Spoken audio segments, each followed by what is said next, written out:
აქ ქმნით სივრცეს ყველა ასაკისთვის. აქ არ ვჭორავთ. აქ არ ვინტრიგნობთ. აქ არ ვკარგავთ ადამიანურ სახეს.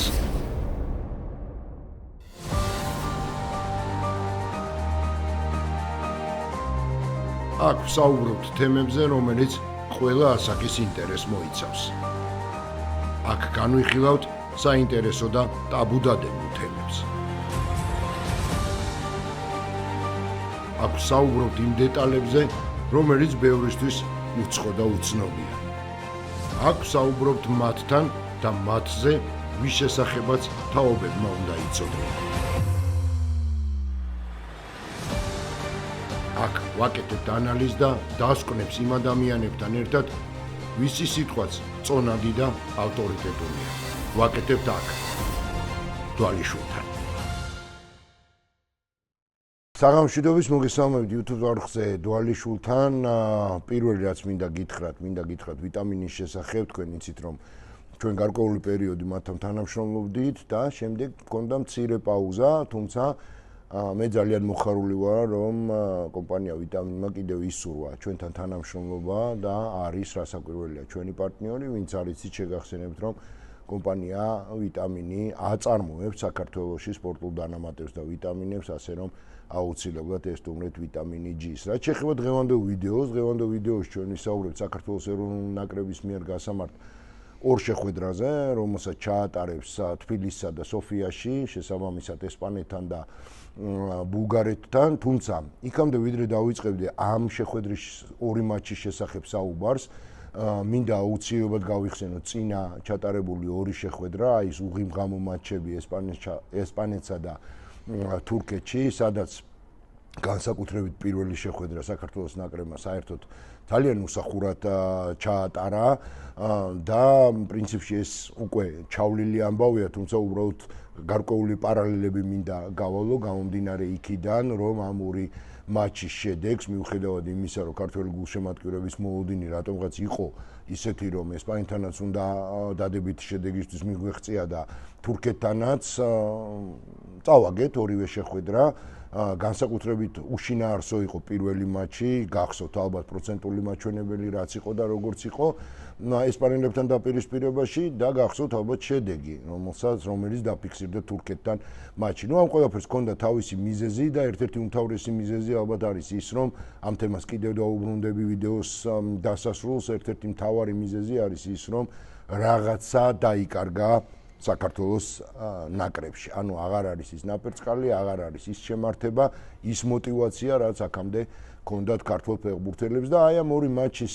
შემდეგ გულშემატკივარმა მათ შორის სპორტული მედიის წარმომადგენლებმა დაიწყეს საუბარი იმის თაობაზე, რომ სანიოლი უნდა გადადგეს. ყოველ შემთხვევაში მე ისევ ჩემ აზრზე ვრჩები და ვინ ჩვენი მაყურებელი ხართ იცით, რომ ამ გადაწყვეტილებას პირადად მე არ ვეთანხმებოდი გამომდინარე იქიდან, რომ ყველაფერს რომ თავი დავანებოთ, ციკლი იყო ჩასამთავრებელი და უნდა ჩაეტარებინა ეს ორი შეხვედრა და შემდეგ შეიძლებოდა ამაზე საუბარი, მიუხედავად იმისა, რომ მას ხელშეკრულება გააჩნია 2028 წლამდე.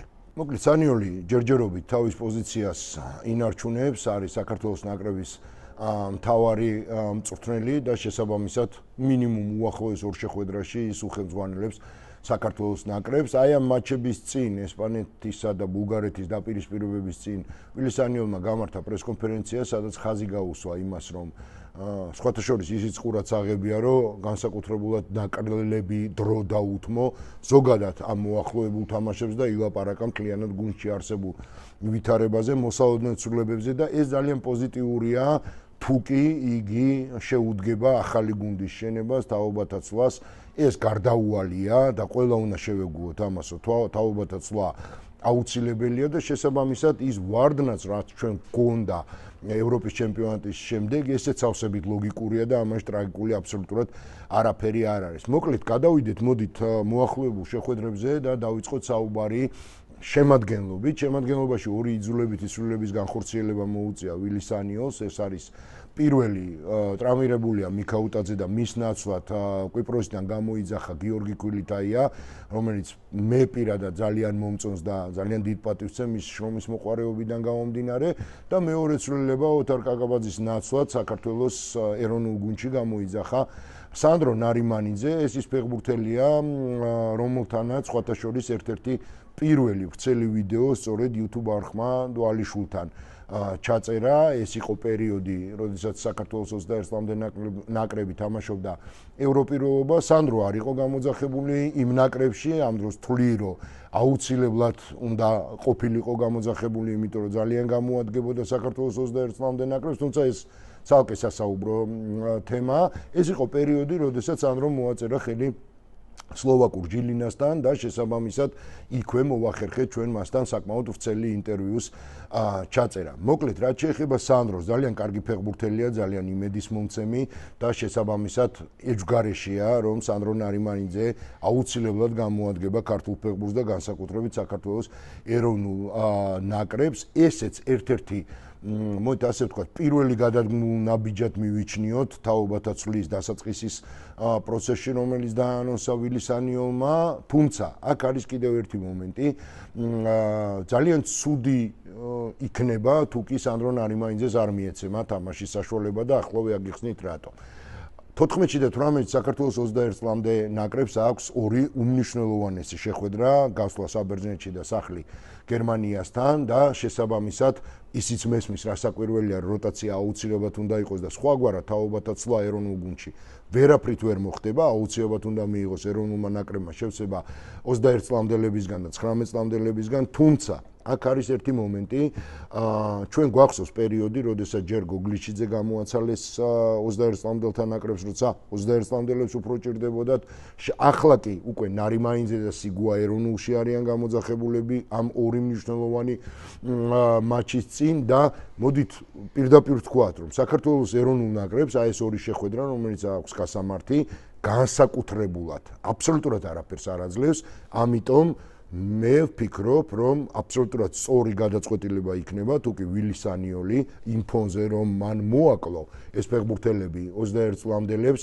აუცილებლად უნდა მიეცეს მათ საშუალება, რომ მოირგონ ეროვნული ნაკრების მაისური და გამოვიდნენ მინდორზე. სკამზე დასაჯდომად, თუ კი სანიოლი ეძახის ამ ორ ფეხბურთელს, ეს არის ძალიან მცდარი გადაწყვეტილება და პირდაპირ ვიტყვი, რომ ეს არის უბრალოდ შეცდომა, იმიტომ რომ თუ კი 21 წლამდელებს აკლებს ფეხბურთელებს, მან აუცილებლად უნდა მიცეს საშუალება მათ თამაშისა, რომ წარმოაჩინონ თავი და ელემენტარულად გაიგონ, რას ნიშნავს ეროვნული გუნდის მაისური თამაში. ჩვენ გქონია ისეთი პრეცედენტი, როდესაც მაგალითად სანიოლს გამოუძახებია ზოგადად ეროვნული ნაკრების მწვრთნელებს 21 წლამდელებიდან გამოუძახებიათ ფეხბურთელები, თუმცა მათ საშუალება არ მიცემიათ შემდეგ ეროვნულ გუნდში თამაშის და თუნდაც მცირედი გამოცდილების მიღების. მე ვერ ხვდები, რატო არ შეიძლება, თქვათ ამ შემთხვევაში ვიხილოთ სანდრო ნარიმანიძე ეროვნულის ძირითად შემადგენლობაში, ძალიან სტაბილურად თამაშობს როგორც თავის კლუბში, ასევე 21 წლამდელებში. მან გოლიც გაიტანა საქართველოს 21 წლამდელთა ნაკრების შემადგენლობაში, ასე რომ ყველა პირობა არსებობს, ყველა წინაპირობა არსებობს იმისა, რომ ნარიმანიძე ვიხილოთ ძირითად შემადგენლობაში. მოკლედ, დრო მოვიდა იმის, რომ დაიწყოს ეროვნულ გუნდში თაობათა ცვლა და ახალი გუნდის შენება, წინააღმდეგ შემთხვევაში პირდაპირ შეიძლება ითქვას, რომ თუ მსგავსი ცვლილებები არ განხორციელდება, ჩვენ ნაცვლად პროგრესისა ვივლით მხოლოდ და მხოლოდ რეგრესიის გზაზე და აქ უკვე აბსოლუტურად გადავერთვები მეც იმ ხალხის მხარეს, რომლებიც ამბობენ, რომ სანიოლმა ამოწურა თავისი შესაძლებლობები და უნდა დატოვოს თანამდებობა, თუმცა დღესდღეობით, დღევანდელი გადასახედიდან კიდევ ერთხელ ვამბობ, თუ ამას არ ექნება იმის საფუძველი, რომ ეროვნულ გუნდში დაიწყოს თაობათა ცვლა და ცვლილებების განხორციელება, თუ კი ეროვნულ ნაკრებში ახალგაზრდა ფეხბურთელებს არ მიეცემათ იმის საშუალება, რომ ითამაშონ და მიიღონ გამოცდილება, სხვაგვარად ჩვენ პროგრესის გზას ვერანაირად ვერ დავადგებით. ფაქტია და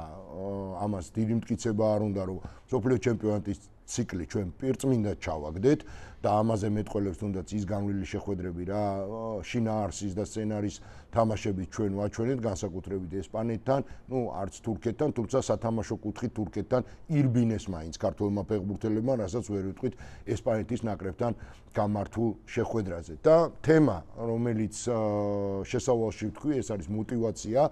мотивация აღარ არსებობს საქართველოს ნაკრების აი ამ შემადგენლობაში, ამ თაობაში, როგორც ჩანს ევროპის ჩემპიონატის შემდეგ ვერ გადმოერთვნენ ბიჭები ისევ იმ ტალღაზე, რა ტალღითაც ჩვენ ვითამაშეთ ბერძნებთან პლეი-ოფის თამაში და რა ტალღითაც ჩვენ ვითამაშეთ ევროპის ჩემპიონატზე ჩატარებული მატჩები. ესეც ავსებით გასაგებია და მე არავითარ შემთხვევაში არავის არც ვაკნინებ და შესაბამისად არც ვაკრიტიკებ, გასაკრიტიკებელი კი ნამდვილად არის და თუ კი ჩვენ კრიტიკაზე ვისაუბრებთ, მიუხედავად იმისა, რომ მე ვთვლი, რომ სანიოლმა კიდე უნდა გააგრძელოს მუშაობა, სანიოლი ძალიან გასაკრიტიკებელია, განსაკუთრებით განვლილი თამაშებიდან გამომდინარე, ზოგადად სანიოლი არის ის მწვრთნელი, რომელსაც არ უყვარს ცვლილებების განხორციელება და უყვარს გვიან ცვლილებების განხორციელება და თუ კი ამ ცვლილებებზე ვისაუბრებთ, პარალელს გავავლებდი ესპანეთის ნაკრებთან თამაშზე, რა აუცილებელი იყო, მაგალითად 70 წუთის განმავლობაში კვარაცხელიას და მიქაუტაძის ყოფნა მოედანზე, როდესაც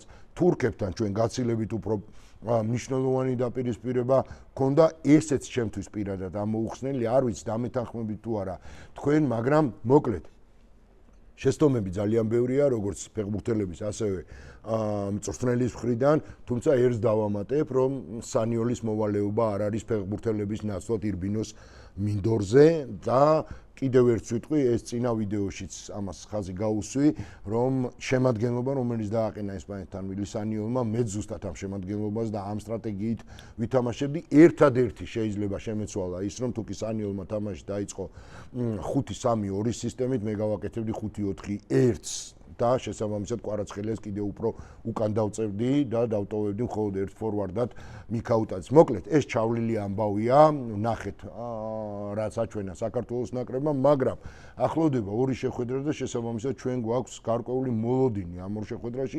პირადად ჩემი მოლოდინი ამ შეხვედრაში არის ის, რომ მე ვიხილო 21 წლამდე ნაკრების გამოძახებული ფეხბურთელები ეროვნულ გუნდში და ვიხილო ძირითად შემადგენლობაში, სხვაგვარად სანიოლის და ნაკრების ხელმძღვანელების ამ ნაბიჯს ნამდვილად ვერ გავამართლებ.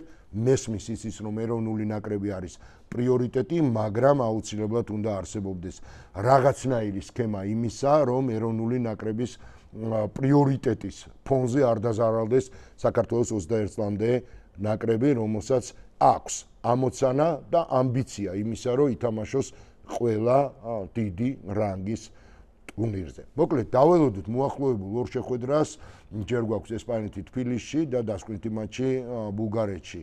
სოფიაში ბულგარეთის ეროვნულ ნაკრებთან, რასაკვირველია თქვენთან ერთად წარმატებას უსურვებ საქართველოს ეროვნულ ნაკრებს და გევშტოვებით იმ იმედით, რომ ძალიან მალე ჩვენ ვიხილავთ ისეთივე საქართველოს ნაკრებს, როგორიც ვიხილეთ ბერძნებთან დაპირისპირებაში და უკვე შემდგომ ევროპის ჩემპიონატზე რა თამაშიც აჩვენა საქართველოს ნაკრებმა და რა შემართებითაც იყვნენ ბიჭები მოედანზე თითოეულ მატჩში, მიუხედავად იმ მატჩში დაფიქსირებული შედეგისა. მადლობა თქვენ რომ იყავით ჩვენთან ერთად და მადლობა რასაკვირველია ჩვენ პარტნიორს ვიტამინს, რომელიც გვერდში გვიდგას და გვაძლევს იმის საშუალებას, რომ თქვენ საინტერესო ვიდეოები შემოგთავაზოთ. გევშტობებით მომავალ ვიდეომდე კარგად ბრძანდებოდეთ.